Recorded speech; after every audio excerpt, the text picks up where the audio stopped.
Agora o Uhum. Tolkien, ele, para mim, o que o Hobbit trouxe de diferente, né?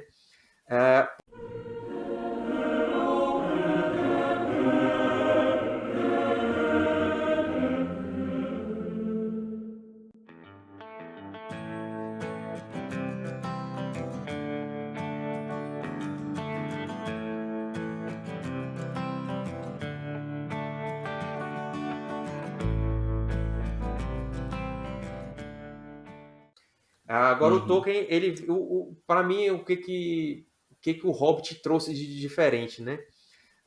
Porque até então as histórias dos contos de fadas elas apresentavam heróis ou personagens principais que começava a história de uma forma e terminava da mesma forma. Eles não tinham uma evolução.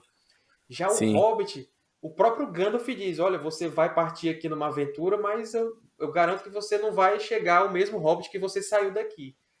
E embora a viagem seja lá e de volta outra vez, ele vai realmente lá, só que quando ele volta ele não é o mesmo.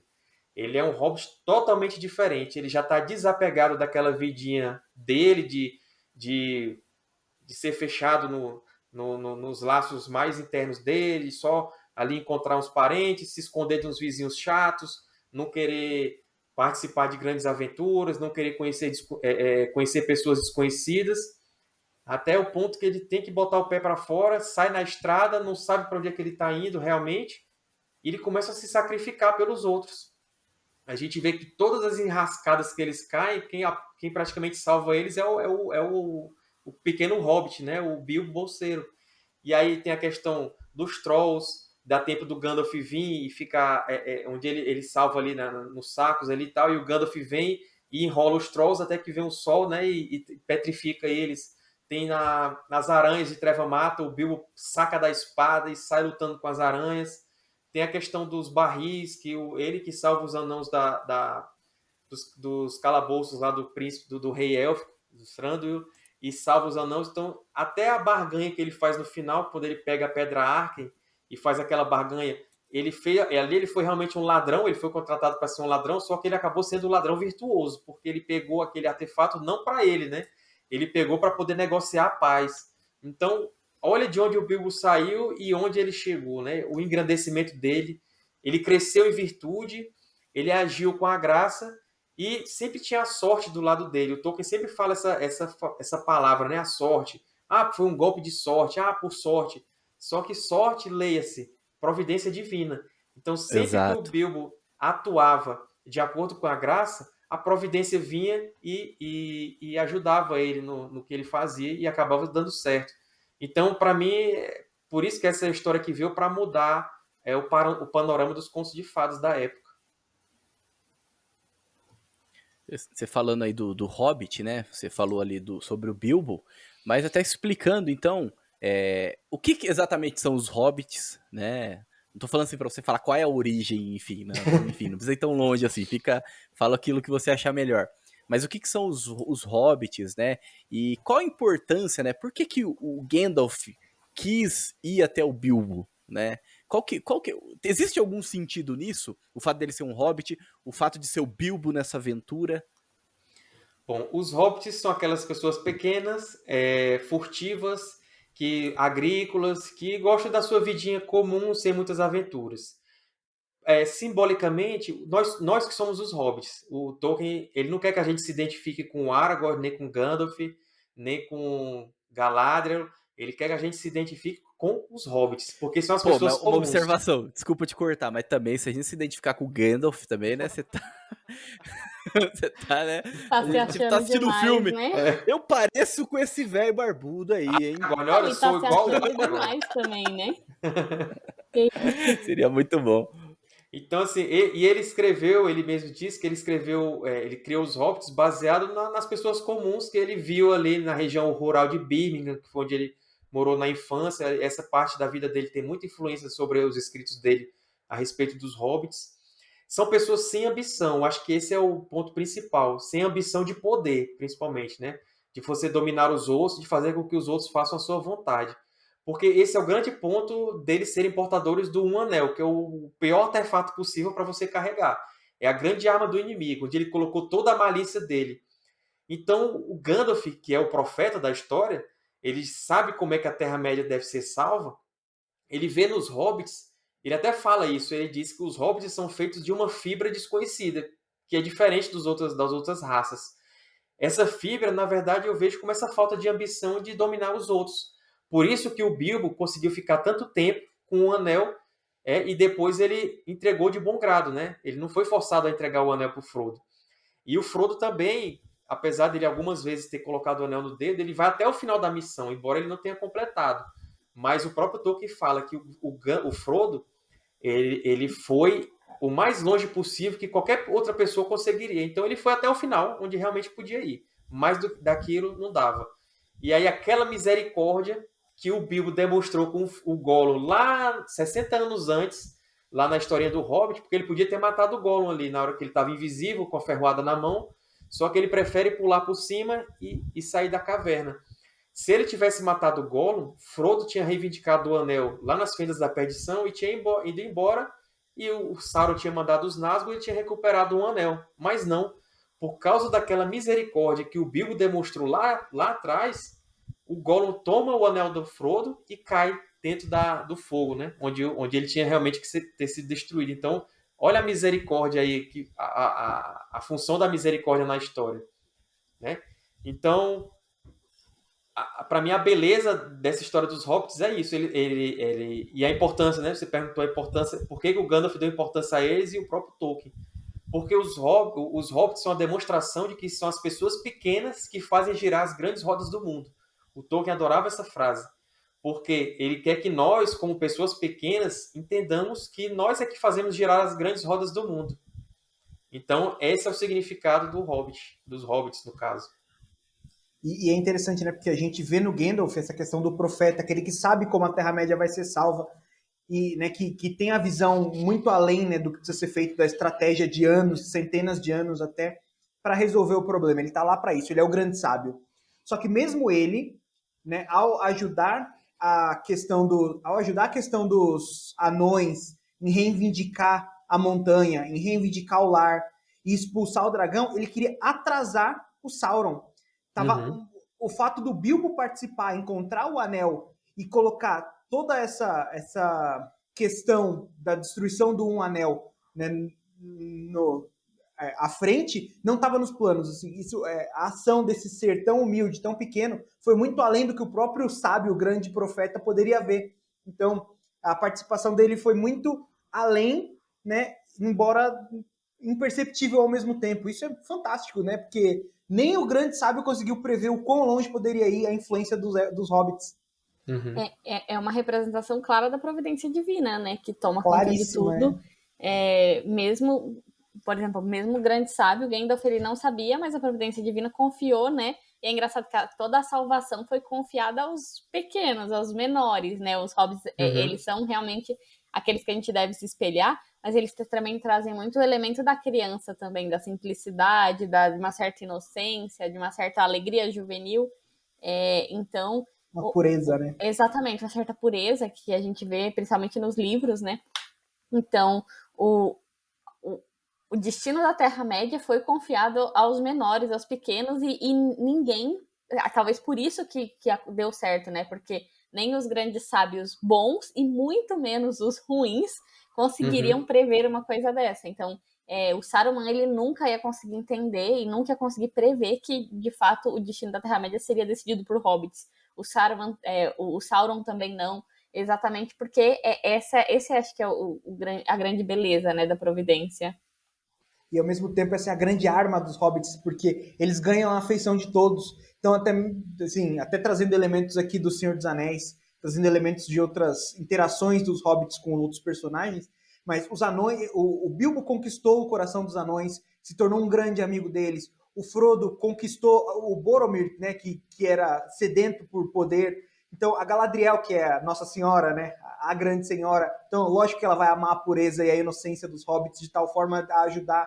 Então, essa é a grande arma, no final das contas, dos hobbits. Não é a ferroada, não é o anel, não é a lábia furtiva que o Bilbo teve ali com o dragão, mas essa inocência que até o dragão ele conquistou, né? Que ficou curioso em saber mais sobre ele, né? Então, isso é fantástico, muito fantástico.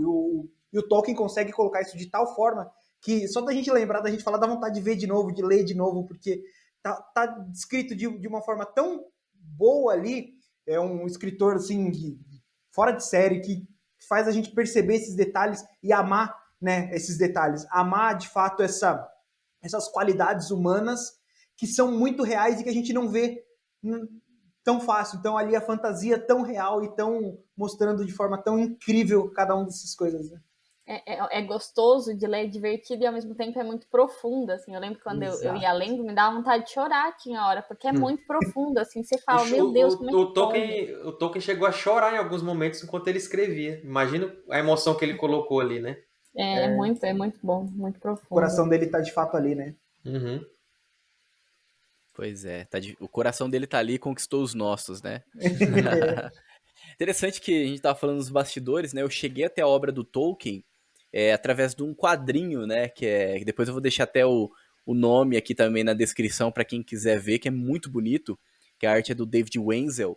E eu lembro que eu tava no ensino médio, gente, eu não lembro se era o ensino médio ou era um fundamental, acho que era o médio mesmo, acho que era, acho que era a 8ª série, mas é que eu mudei de escola. Tava na 8ª série, na época que não tinha 9º ano, da 8ª série você ia pro ensino médio, né? E na biblioteca da escola eu achei essa história em quadrinho. Na época eu gostava muito de desenhar.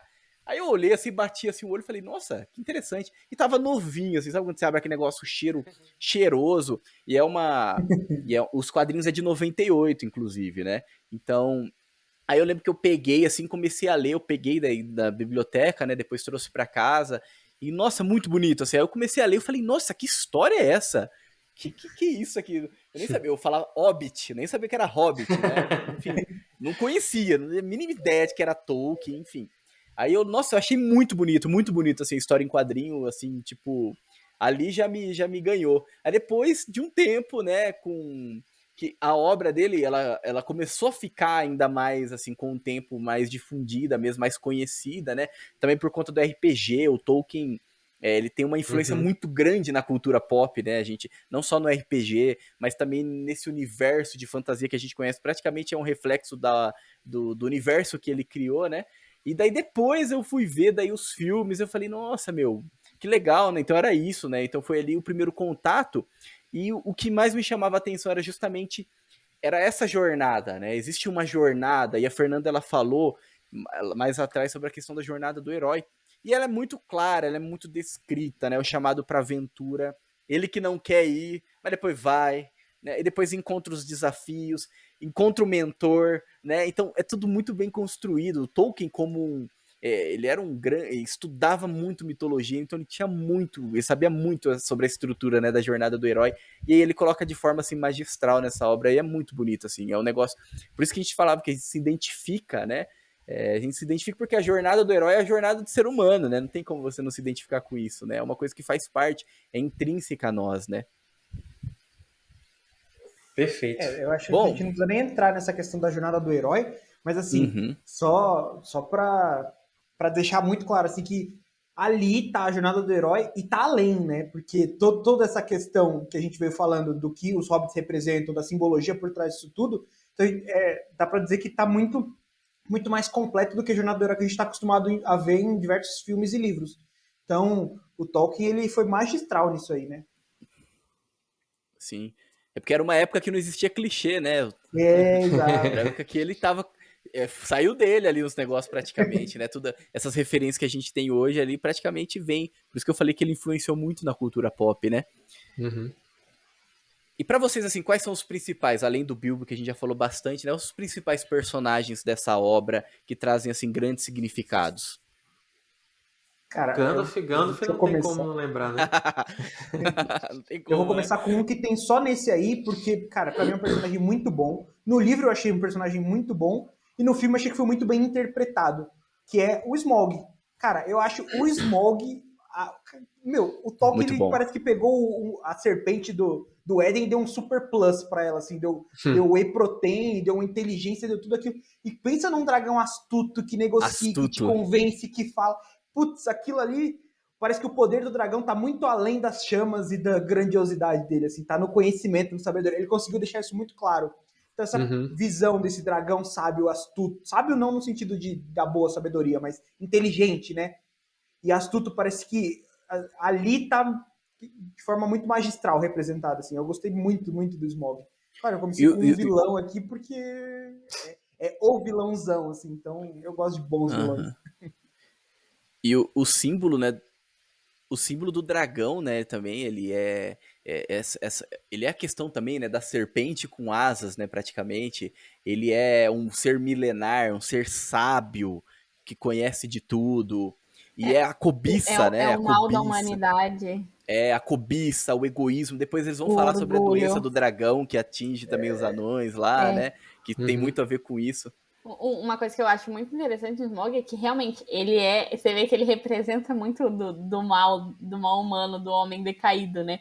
Porque ele é muito, muito ganancioso, mas ele também é muito vaidoso e muito orgulhoso, né? Então, assim, eu falo que são tentações que todos nós sofremos e são pecados que eventualmente nessa vida todo mundo cai.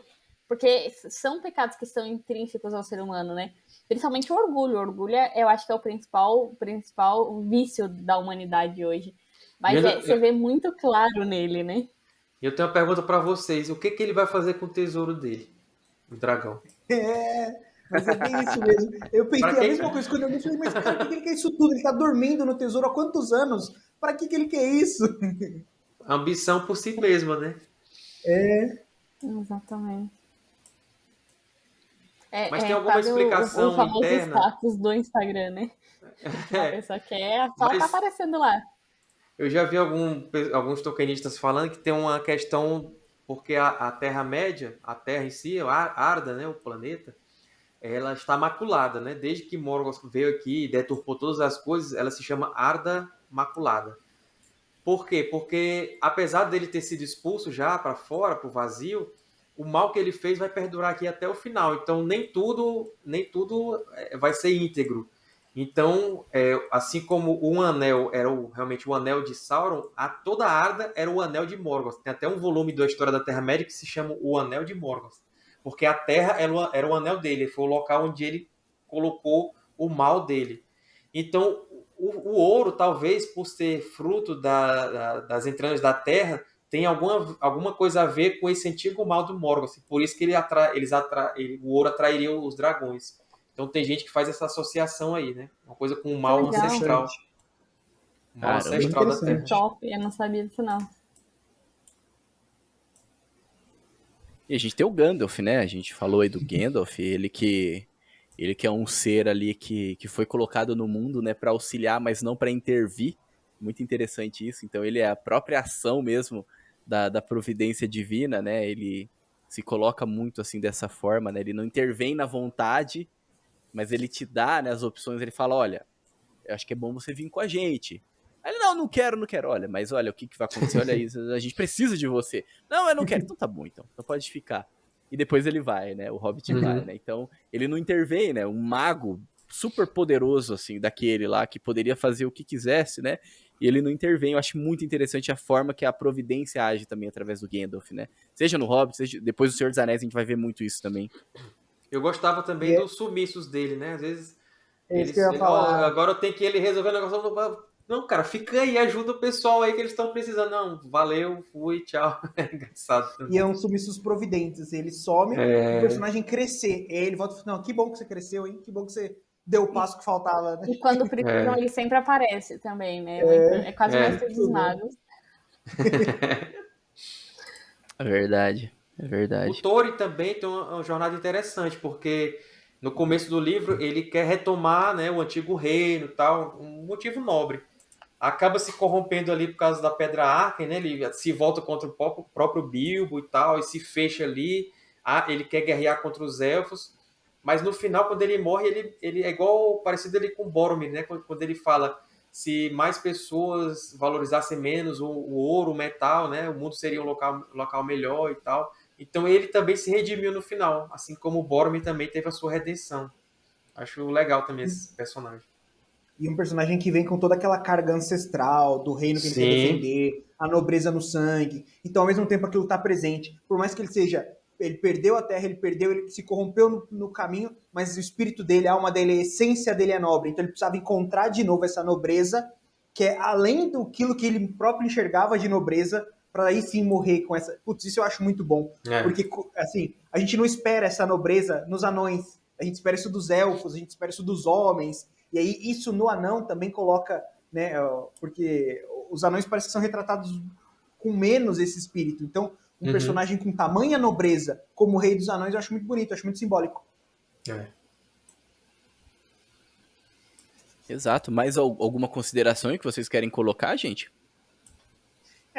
Acho que a gente citou, assim, de forma muito leve no começo, mas a Guerra dos Cinco Exércitos, né? Você quer falar um pouquinho dela? Que guerra, senhores, que guerra! É ainda interessante que eles vão vindo depois que o dragão morre, a galera vai chegando, né? Olha, então, isso daí pertence Achou que era o dragão não, problema? isso aqui é Então, nosso, sai fora. Então, eu que matei o dragão, entendeu? Eu tenho direito a sair. Não, sai fora, né? Solta a flecha no cara, né? E chega daí, vai chegando todo mundo. É muito bom isso aí mesmo. Essa pegada de que assim... Pode falar, Lucas. Essa pegada de que assim, você achou que o dragão era aquele super, ultra, mega vilão e que ele era o grande vilão? Não, então, mas peraí, agora que ele morreu, tem uma guerra muito grande para acontecer. Exato. Isso eu acho muito legal. E é mais uma daquelas viradas da maré, né? Que o Tolkien sempre gosta também de colocar, porque ali era anão contra elfo, e aí acaba chegando, eles iam se matar ali, né? Dois povos bons iam se matar, só que aí chegam os orcs, os morcegos e lobos. Tem lobos? Não me lembro se tem lobos. Tem, né? Tem lobos, os lobos que falam, inclusive. E aí chega lá, e aí agora a gente tem que se unir, senão a gente vai apanhar dos orcs aqui. E aí todo mundo se une, e a maré vira, né? Acaba dando certo e tal. Aí vem Beorn, vem as águias, aí a providência vem com tudo, né? E aí é aquilo que o Tolkien sempre fala também, né? De que não tem como você lutar junto, você proteger a vida, sua vida ser protegida por essa pessoa, mesmo que você não goste dela, você cria um laço com ela que é um laço de vida mesmo, né? Interessante, né? O dragão era o ditador, né? Caiu o ditador, filho. Acabou. Aí vira guerra. É isso que acontece, né? Depois que o Pablo Escobar caiu, meu amigo, aí... É o Saddam, né? O Saddam no Iraque. Caiu o Saddam. Aí vira guerra, né? Enfim. Mas acho que é isso, né, gente? Não sei se vocês querem colocar mais alguma coisa. Eu acho que é isso. Tudo que a gente falou aqui só prova o quanto... Você tá no mudo, tá? Tudo que a gente falou aqui só prova o quanto que o Hobbit, por mais que pareça ser infantil, por mais que pareça ser muito mais contido que O Senhor dos Anéis, ele ainda assim é uma obra formidável, de começo, meio e fim, sim, sem nem que tirar, por isso que erraram no filme, que eles quiseram colocar onde não precisava. Então, é muito fechadinha, com muito ensinamento e que vale qualquer tempo que você despender para ler, qualquer dedicação para, seja quadrinho, livro, vale muito do aprendizado, assim. É uma obra grandiosa mesmo assim, mesmo contida, né?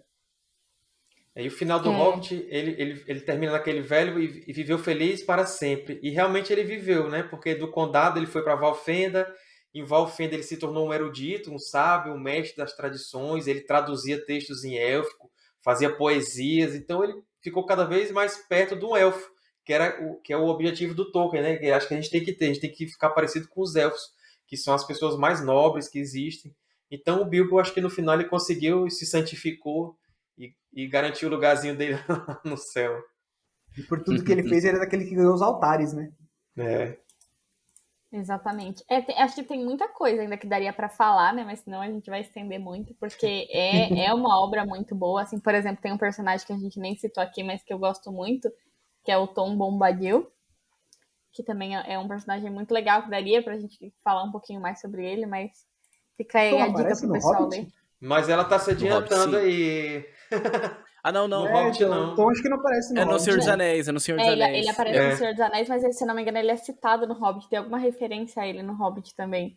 Alguma coisa assim, eu não lembro. Não, tá confundindo, é só no Senhor dos Anéis mesmo.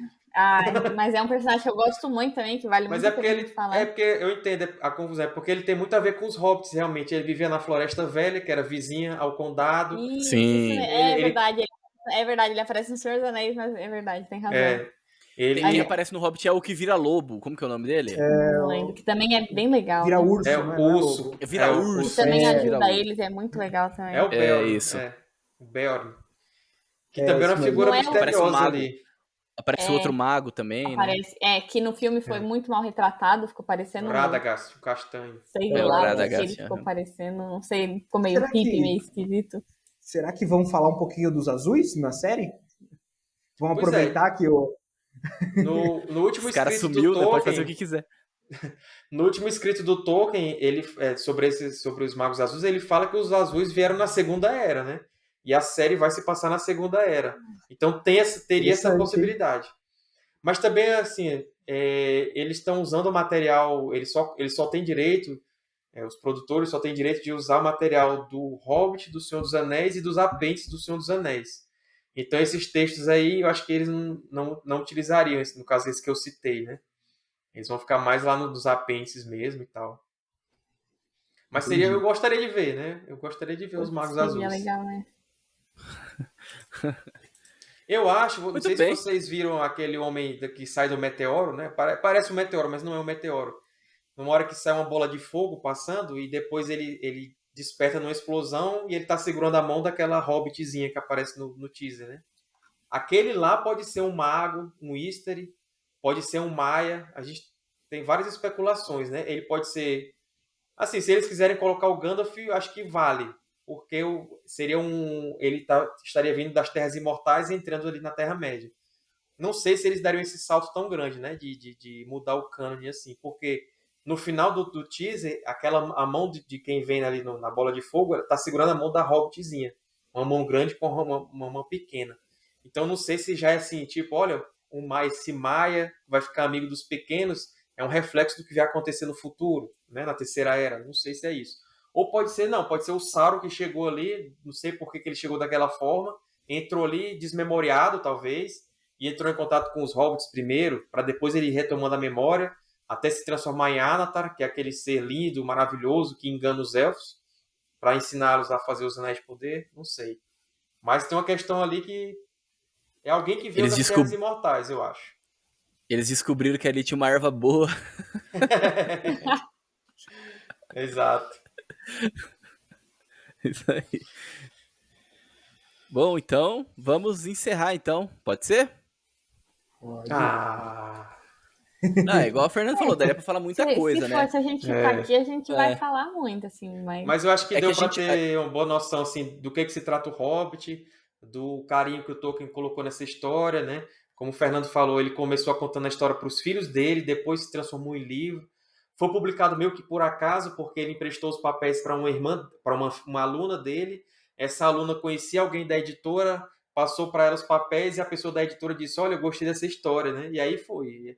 Aí Aí foi. o engraçado é que o dono da editora, Providência. também. O dono da editora pegou aqueles papéis e passou pro filho Deu pro dele, filho?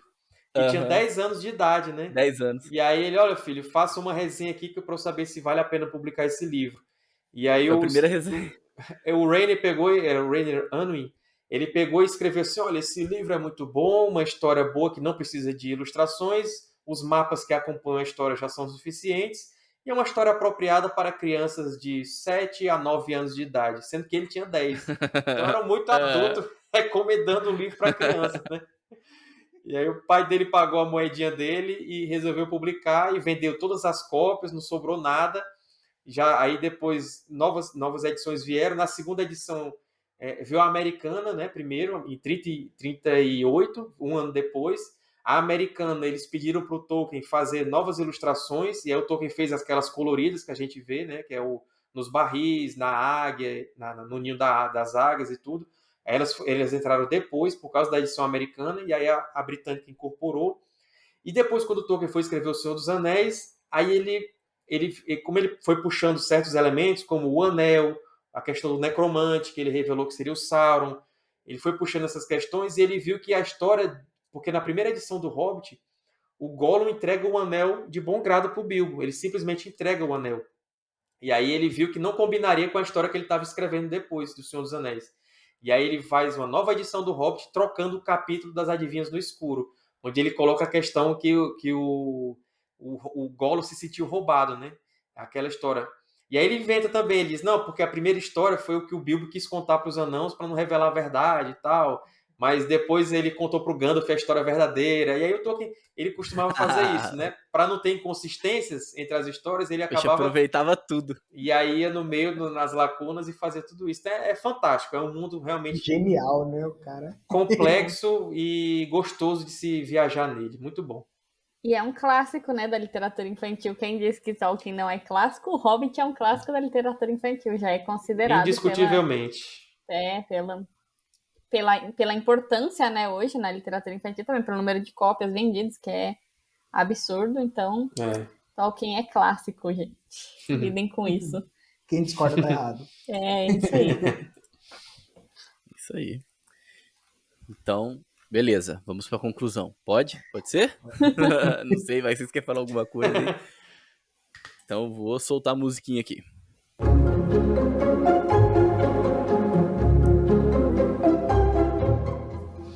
Muito bem, estamos concluindo mais um episódio do Bacon Podcast. Um episódio daqueles que a gente ama, né? Que traz aquele assunto que a gente ama falar aqui no Bacon, ama trazer aqui no Bacon, gosta muito, né? Um convidado aí muito especial, né? Que quando a gente fala do assunto não tem como a gente não lembrar dele. Então, Sérgio, muito obrigado, viu, pela sua presença. Mais uma vez, galera, siga o Sérgio, acompanhe o trabalho dele. Igual ele falou no começo, os links vão estar aqui na descrição. Seja sempre bem-vindo ao Bacon Podcast. Agora eu tô me acostumando, tô me sentindo aqui no condado. Quando eu venho aqui agora, então...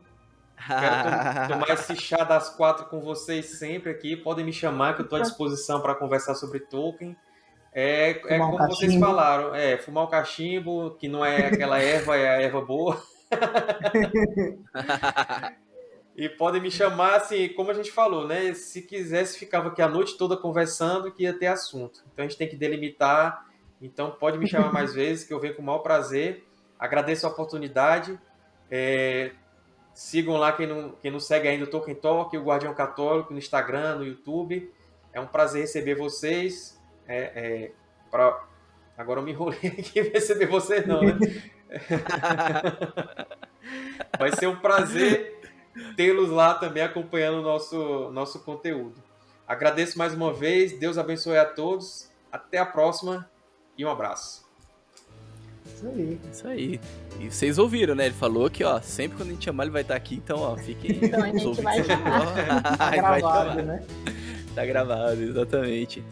Mas é isso, né? Espero que você tenha gostado. Comente, né? Então, comente aí no YouTube o que você achou desse episódio. E no último episódio que a gente gravou com o Sérgio, muita gente comentou muita coisa. O YouTube movimentou pra caramba, assim. Bem. O podcast também, olha, foi uma movimentação intensa, assim, muito bom. Imagine agora com a série. Exato, exatamente. É um tema que todo o nosso público, eu acho que gosta também, né? E se você não gosta, a gente não acompanha a gente, não é possível. Uhum, exatamente. E eu nem sei o que eu tava falando, tô esquecido. Mas enfim, né? Os comentários, comenta lá, né? Manda também lá no direct. Você que tem alguma dúvida, alguma coisa assim, enfim, manda lá no direct também. Vamos interagir, gente. A gente tá precisando aí, vamos interagir mais, né? E, é claro, se inscreve no nosso canal, deixa o seu like e siga aí os perfis aí que estão na descrição, tá bom? E é isso. Agradeço você que nos acompanha até esse momento. Fique com Deus e que a força do Bacon esteja com você.